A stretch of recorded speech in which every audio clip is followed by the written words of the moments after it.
हाल ही में जो SSC phase 13 की सरकारी भर्ती परीक्षा में हुआ ना, वो सिर्फ एक तकनीकी गड़बड़ी नहीं थी। वो असल में इस बात का संकेत था कि कैसे पूरा का पूरा सिस्टम ही चरमरा रहा है।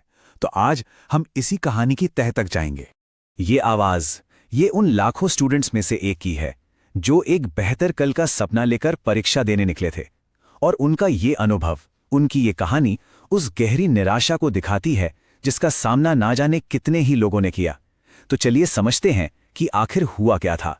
देखिए, ये जो समस्या थी, ये किसी एक दो सेंटर तक सीमित नहीं थी। ये एक राष्ट्रव्यापी अव्यवस्था थी, एक ऐसा केओस जिसने पूरे देश के छात्रों के धैर्य और दृढ़ संकल्प का इम्तिहान लिया। जरा सोच कर देखिए, कोई एक प्रतियोगी परीक्षा दे रहा है जहां एक एक सेकंड की कीमत है, और अचानक कंप्यूटर की स्क्रीन 10 से 15 मिनट के लिए खाली हो जाती है। यही हकीकत थी हजारों छात्रों की। सर्वर डाउन थे, सिस्टम क्रैश हो रहे थे, और हद तो तब हो गई जब परीक्षा देने के लिए जो माउस और पेन दिए गए वो भी ढंग से काम नहीं कर रहे थे। ऊपर से टूटी कुर्सियां, बिना पंखे वाले कमरे, मतलब बुनियादी सुविधाएं तक गायब थीं। और कुछ मामलों में तो हद ही हो गई। छात्रों को अपने घरों से सोचिए 5000 किलोमीटर दूर तक परीक्षा केंद्र दिए गए। अब जरा उस लॉजिस्टिक और वित्तीय बोझ के बारे में सोचिए जो इतनी लंबी यात्रा की योजना बनाने में लगता है, और फिर वहां पहुंचकर पता चलता है कि परीक्षा ही रद्द कर दी गई है। तकनीकी समस्याएं तो थीं ही, पर प्रशासनिक विफलताएं तो और भी चौंकाने वाली थीं। एडमिट कार्ड परीक्षा से सिर्फ 2 दिन पहले जारी होते हैं, और उनमें से कुछ तो एकदम खाली। निरीक्षक, जिनकी जिम्मेदारी परीक्षा ठीक से कराने की है, वो फोन पर लगे हुए हैं। और सबसे ज्यादा परेशान करने वाली बात, शिकायतों को संभालने के लिए बाउंसर्स तैनात किए गए थे। कुछ छात्रों ने तो ये तक आरोप लगाया कि जब उन्होंने अपनी आवाज उठाई तो उनके साथ मारपीट हुई। तो इतने बड़े पैमाने पर जब विफलता होती है तो सवाल तो उठता ही है, आखिर इसके लिए कौन जिम्मेदार है? और इसका जवाब हमें इस कहानी के अगले हिस्से में मिलेगा। चलिए अब जरा उस कंपनी पर ध्यान देते हैं जिसे देश की इतनी महत्वपूर्ण राष्ट्रीय परीक्षा आयोजित करने का ठेका दिया गया था। इस पूरी कहानी के केंद्र में है एक कंपनी, एडुक्विटी करियर टेक्नोलॉजीज। एसएससी ने ऑनलाइन परीक्षा आयोजित करने के लिए इसी कंपनी को चुना था। अब बात यह है कि ये जो भी हुआ, ये कोई आश्चर्य की बात नहीं होनी चाहिए थी। एडुक्विटी का पिछला रिकॉर्ड काफी परेशान करने वाला रहा है।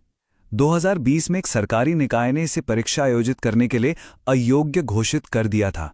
इसके बावजूद इसे मध्य प्रदेश शिक्षक परीक्षा और महाराष्ट्र सीईटी जैसे बड़े ठेके मिलते रहे, और दोनों ही पेपर लीक और धोखाधड़ी के आरोपों से घिरे थे। तो सवाल उठता है, क्यों? एसएससी का आधिकारिक तर्क था लागत में बचत। एडुक्विटी सबसे कम बोली लगाने वाली कंपनी थी।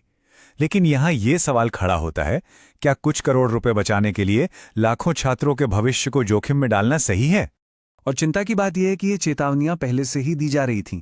जब एडुक्विटी को एसएससी का ठेका मिला, तभी से सोशल मीडिया पर छात्र समुदाय ने चेतावनी दी थी कि अगर इस कंपनी को ठेका दिया गया तो अव्यवस्था होगी। इन चेतावनियों को नजरअंदाज कर दिया गया।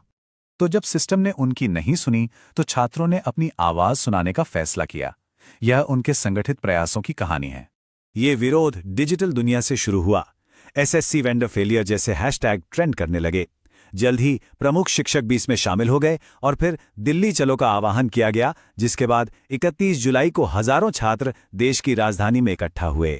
छात्रों की मांगें एकदम स्पष्ट थीं। एडुक्विटी का ठेका रद्द करें, अगली परीक्षा स्थगित करें, पारदर्शी जांच कराएं, और प्रभावित छात्रों के लिए सरकारी खर्च पर फिर से परीक्षा आयोजित करें। हालांकि जो प्रतिक्रिया मिली वो काफी कठोर थी।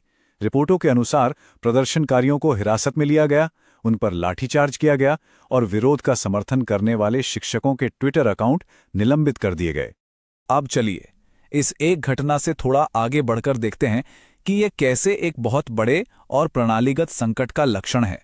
ये आंकड़ा अपने आप में बहुत कुछ कहता है।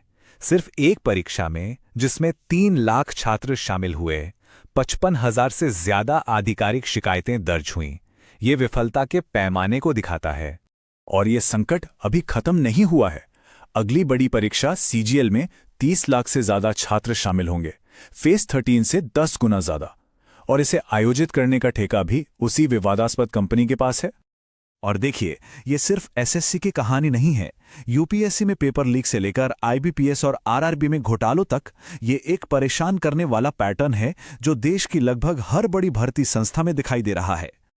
और अंत में ये हमें इस बहुत ज़रूरी सवाल पर छोड़ जाता है, जब वो प्रणाली ही टूट रही हो जिसे देश के भविष्य के प्रशासकों को चुनने का काम सौंपा गया है, तो ये हमारे देश के भविष्य के लिए क्या मायने रखता है?